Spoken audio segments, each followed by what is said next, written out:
آج کی آیت، بلکہ جب تو دعا کرے تو اپنی کوٹھڑی میں جا اور دروازہ بند کر کے اپنے باپ سے جو پوشیدگی میں ہے دعا کر، اس صورت میں تیرا باپ جو پوشیدگی میں دیکھتا ہے تجھے بدلہ دے گا۔ متی 6:6 آیت۔ عزیزو، ایک بچہ اپنے باپ کے ساتھ ہوٹل میں کھانے کے لیے گیا۔ جب میز پر کھانا آیا تو باپ نے بیٹے سے کہا، اس کھانے کے لیے خدا کا شکریہ ادا کرو۔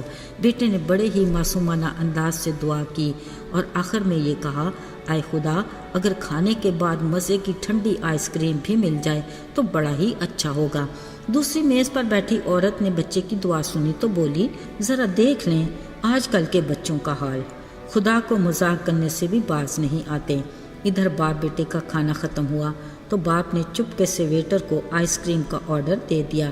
جب آئس کریم بچے کے سامنے آئی، یہ اس کے لیے بڑا ہی سرپرائز تھا۔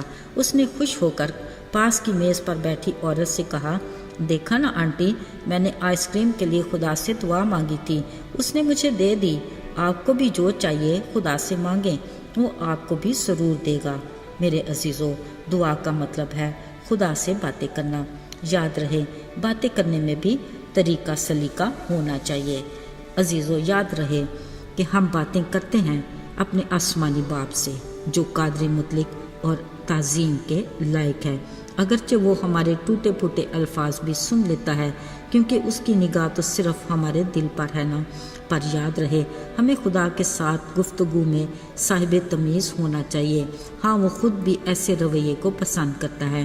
اس نے کہا، جب تم دعا کرو تو ریاکاروں کی مانند نہ بنو، کیونکہ وہ عبادت خانوں میں اور بازاروں کے موڑوں پر کھڑے ہو کر دعا کرنا پسند کرتے ہیں تاکہ لوگ ان کو دیکھیں۔ ایسی دعا کے جواب میں کچھ اجر نہیں۔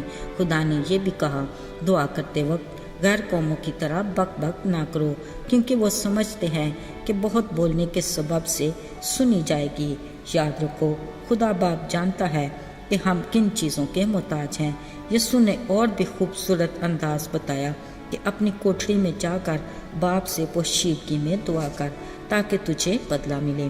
عزیزو، جہاں اس نے ہمیں منظم زندگی گزارنے کے لیے اپنا عملی نمونہ پیش کیا، وہاں یسوع المسیح نے ہمیں دعا کا طریقہ بھی بتایا کہ اس طرح دعا کیا کرو، اے ہمارے باپ، تو جو آسمان پر ہے، تیرا نام پاک مانا جائے، تیری بادشاہی آئے، تیری مرضی جیسی آسمان پر پوری ہوتی ہے زمین پر بھی ہو۔ ہمارے روز کی روٹی آج ہمیں دے، اور جس طرح ہم نے اپنے قرض داروں کو معاف کیا ہے، تو بھی ہمارے قرض ہمیں معاف کر، اور ہمیں آزمائش میں نہ لا بلکہ برائی سے بچا، کیونکہ بادشاہی اور قدرت اور جلال ہمیشہ تیرے ہی ہیں، آمین۔ عزیزو، یہ ایک طاقتور اور بامانی دعا ہے، آسمانی باپ سے بات کرنے کا خوبصورت نمونہ جو یسوع نے اپنے لوگوں کو سکھایا۔ وہ چاہتا ہے کہ ہم خدا کو ایک محبت کرنے والے ابدی باپ کی طرح مخاطب کریں، اس کی پاکیزگی کو قبول کریں اور اس کی تعریف کریں، اور یہ بھی اچھے سے جانیں کہ وہ آسمان اور زمین پر حکمران ہے، اس کی بادشاہی کے آنے اور زمین پر اس کی مرضی کو پورا ہونے کی آرزو کریں۔ اس کے بعد ہم اپنی درخواستیں پیش کریں، اپنے روزمرہ کے رزق کے طلبگار ہوں۔ یاد رہے، آج کی روٹی میں ہماری ہر وہ ضرورت شامل ہے جو ہمیں چاہیے، اور بھروسہ رکھیں کہ وہ ضرور ہی پوری کرے گا۔ عزیزوں، ہمیں ہر روز اپنے ازلی دشمن ابلیس سے محفوظ رہنے کی بھی ضرورت ہے۔ اس کے لیے ہم خدا باپ سے مدد مانگیں کہ وہ ہمیں آزمائش سے بچائے اور ہماری کمزوری کے باعث ہمیں ہر برائی سے دور رکھے۔ آخر میں ہم اپنے پورے دل سے تسلیم کریں کہ بادشاہی، قدرت اور جلال صرف اسی الہی ذات کا ہے۔ عزیزو، اس دعا میں خاص ایک بات پر زور دیا گیا ہے کہ اگر تم آدمیوں کے قصور معاف کرو گے تب ہی آسمانی باپ تمہیں معاف کرے گا۔ بلا شبہ دوسروں کو معاف کرنا ہماری فطرت کا آسان عمل نہیں، مگر خدا اس کی خاص تلقین کرتا ہے۔ وہ رحیم باپ جانتا ہے کہ یہ مشکل کام ہے۔